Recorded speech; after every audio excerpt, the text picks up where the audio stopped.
Assalamualaikum warahmatullahi wabarakatuh. Alhamdulillahirrabbilalamin. Wabihi nasta'in ala umuri dunia waddin.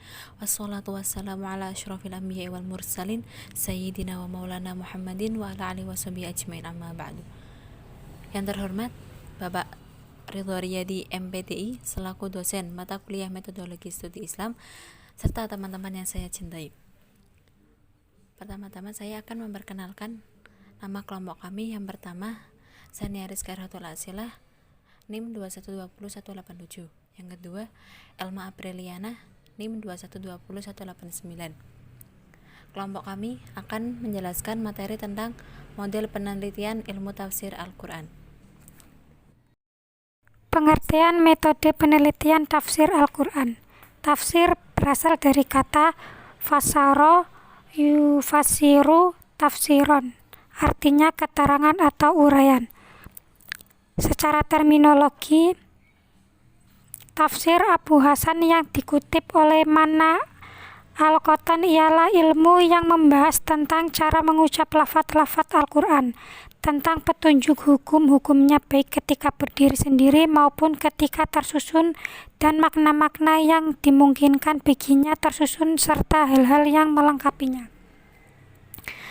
Secara metodologi, tafsir ialah ilmu metode penafsiran Al-Quran, artinya ilmu tentang cara penafsiran, atau dengan kata lain ialah membahas ilmiah tentang metode-metode penafsiran Al-Quran. Dasar-dasar metodologi penelitian tafsir ada 3. Secara filosofis, tafsir berfungsi sebagai penjelasan bagi ayat Al-Quran sehingga maksud, pesan, hukum, dan hikmah yang dikandung oleh ayat Al-Quran mampu diketahui dan dipahami oleh umat. Yang kedua, secara historis, suatu ayat Al-Quran juga berfungsi menjelaskan ayat lainnya. Satu ayat terkandung tampil dengan pernyataan yang umum, kemudian ayat lain muncul dengan bentuk yang lebih khusus dan rinci.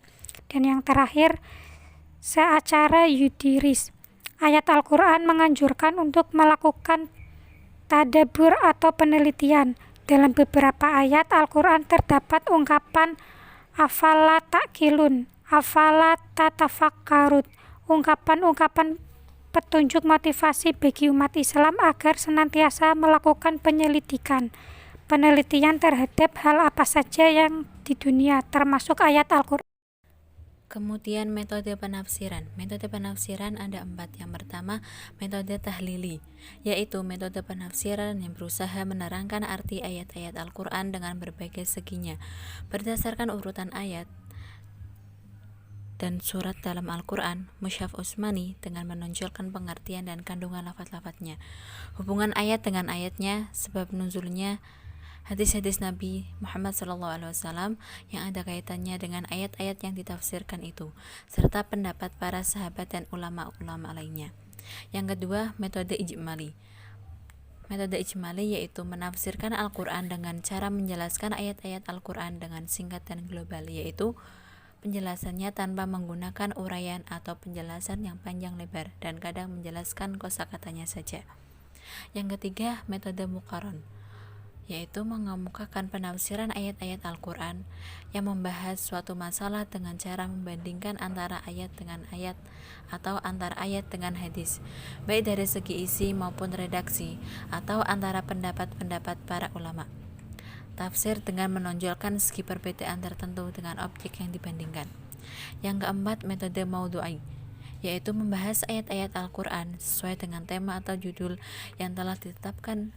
Semua ayat yang berkaitan dihimpun, kemudian dikaji secara mendalam dan tuntas dari berbagai aspek yang terkait dengannya, seperti asbab al-nuzul, kosakata, dan sebagainya. Semua dijelaskan dengan rinci dan tuntas, serta didukung oleh dalil-dalil atau fakta-fakta yang dapat dipertanggungjawabkan secara ilmiah, baik argumen yang berasal dari Al-Quran, hadis, maupun pemikiran rasional. Selanjutnya, corak penafsiran. Yang pertama, corak sufi. Corak sufi adalah penafsiran yang dilakukan oleh para sufi pada umumnya diungkapkan dengan bahasa mistik. Ungkapan-ungkapan tersebut tidak dapat dipahami kecuali orang-orang sufi dan yang melatih diri untuk menghayati ajaran tasawuf. Corak ini ada dua macam. Yang pertama tasawuf teoritis, yang kedua tasawuf praktis. Tasawuf teoritis yaitu aliran ini mencoba meneliti dan mengkaji Al-Quran berdasarkan teori-teori mazhab dan sesuai dengan ajaran-ajaran orang sufi. Yang kedua, tasawuf praktis. Tasawuf praktis yaitu tasawuf yang mempraktekkan gaya-gaya hidup sengsara, zuhud, dan meleburkan diri dalam ketaatan kepada Allah. Yang kedua, corak falsafi, tafsir falsafi, yaitu cara penafsiran Al-Quran dengan menggunakan teori filsafat. Penafsiran ini berupaya mengkompromikan atau mencari titik temu antara filsafat dan agama serta berusaha menyingkirkan segala pertentangan di antara keduanya. Yang ketiga, corak fikih atau hukum, yaitu akibat perkembangannya ilmu fikih dan terbentuknya mazhab-mazhab fikih yang setiap golongan berusaha membuktikan kebenaran pendapatannya berdasarkan penafsiran mereka terhadap ayat-ayat hukum. Yang keempat, corak sastra, corak tafsir sastra. Tafsir yang di dalamnya menggunakan kaidah-kaidah linguistik timbul akibat banyaknya orang non-Arab yang memeluk agama Islam serta akibat kelemahan orang Arab sendiri di bidang sastra yang membutuhkan penjelasan terhadap arti kandungan Al-Quran. Yang kelima, corak ilmi tafsir, yaitu yang lebih menekankan pembahasannya dengan pendekatan ilmu-ilmu pengetahuan umum dari temuan-temuan ilmiah yang didasarkan pada Al-Quran. Yang terakhir, corak al-adab al-ijtama'i, yaitu tafsir yang menekankan pembahasannya pada masalah-masalah sosial kemasyarakatan. Oke, sekian dari kelompok kami, kurang lebihnya mohon maaf. Wassalamualaikum warahmatullahi wabarakatuh.